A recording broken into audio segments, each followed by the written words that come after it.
Cutty Cutty Company, Mount Eliza Cheese, makes raw milk cheese from locally sourced milk. Jill and Chris Worley decided to specialise in traditional Anglo-European style cheeses, inspired by farmhouse cheddar, red Leicester and Stilton. Mount Eliza was conceived about 10 years ago. We were on holiday in South Wales and we visited a small cheese maker there, Llangollen Cheese. Yeah, very small operation, very similar to Mount Eliza, and that was our inspiration really. So we emigrated to New Zealand shortly after that. I'm English, but Jill's from New Zealand, and we decided to set up Mount Eliza.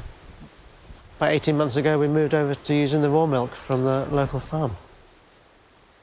When we looked at the New Zealand market, we found that there were a lot of people making soft cheeses and the Gouda styles, but there weren't very many people doing the traditional English styles. So we started off with Cheshire, and then we started the red Leicester, farmhouse cheddar, and then our Stilton style blue with the Eliza blue, and then recently our soft blue. We do a couple of local farmers markets, the Tauranga market and the Cutty Cutty produce market, and then also Tamahiri once a month. But this last couple of years we've moved far more into delis, so a lot of our cheese now is distributed, out through specialised delis. Making raw milk cheese has really changed the dynamics of the business. It's improved our product. The demand has really gone through the roof. The MPI and ourselves, we're both learning the process, trying to figure out exactly what is necessary. We have a lot of extra controls in place, but my background is industrial chemistry, so a lot of the process controls are sort of second nature to me, really. We have to sample every batch of milk and every batch of curd and every batch of cheese. We send that away for sampling for a whole raft of different tests. But there's an awful lot of process control that happens here in the factory, and that really is where the safety of raw milk cheese is built in. It's what's happening on the farm and in our factory. The final product testing really is just a confirmation that what you're doing is working. Hard cheeses have been made from raw milk for centuries. They are intrinsically a safe product. Making cheese was a way of preserving milk over the winter. And the hard cheeses with the high acid and the level of salt and the low moisture, they're designed to be safe and they're designed to keep for a long time. One of the crucial aspects of making raw milk cheese is to have a good supply of milk and to have a very good, close relationship with the farmer. So we've been very lucky in Carl. He's been very happy to put the extra procedures in place to ensure that the quality of the milk that we're getting is absolutely top-notch. 50-50 she milking on family farm, milking 340 dairy cows, mixed breed from Friesian, a few crosses and Jersey. On 117 effective hectares, just 10 minutes south of Katikati in Bay of Plenty. Chris and Jill approached us, it's probably a bit over 12 months, 18 months ago now, and just, a bit of a knock on the door sort of thing, and we're producing this cheese and we're interested in, a supply of raw milk. And it sort of started from there.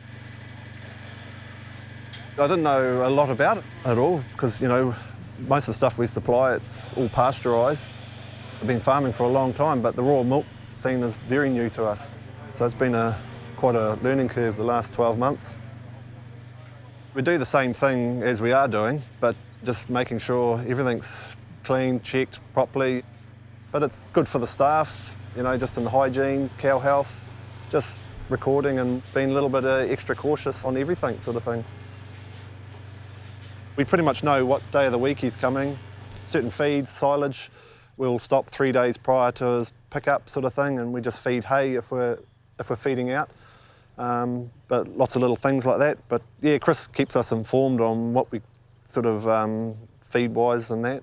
But basically we're in all pretty much all grass system anyway, so not a lot sort of changes. We just sort of have to be careful where we spread our effluent and how we graze. Got to have a 21-day stand down period before the cows can be back on that pasture after spraying effluent. It's quite interesting knowing where our product's going and what Chris and Jill are turning our product in to make their product. Yeah, it's quite rewarding knowing what they're doing with it, the awards that they've just recently won, and to taste it and know where it's sort of come from, you know, from the cows and the paddock. It's very rewarding. We're making red Leicester cheese this morning. So it's an old English recipe that we have, dates back hundreds of years. It's a very smooth textured cheese. It's a very slow make as red Leicester, so we let the acidity rise just very slowly and gradually, and the cheese is also scalded a little bit. So it gives a very smooth texture, quite a nutty flavour. We use a natto to give it the colour. Again, that's very traditional in red Leicester. It comes from a South American berry, from the achiote tree, and it's there mainly for the colour. We just warm the milk to around mid-30s to make sure that the starter is working and doing that low scald. The heat is not actually killing any of the bacteria. So all the natural fauna in the milk, we're retaining all that. We're not destroying any of the enzymes.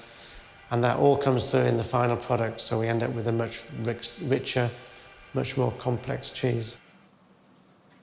All our cheeses come in here to mature after we've made them, and they're in here for anything from about sort of 3 months to a year before they're ready.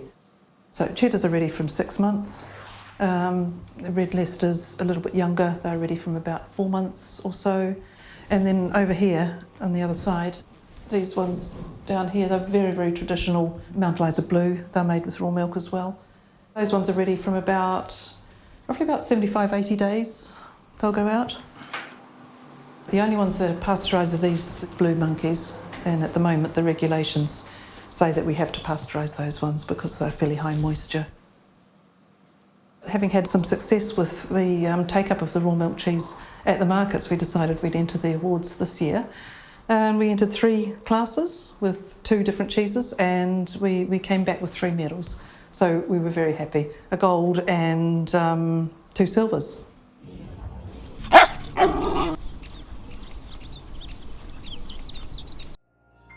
This program was made with funding from New Zealand On Air.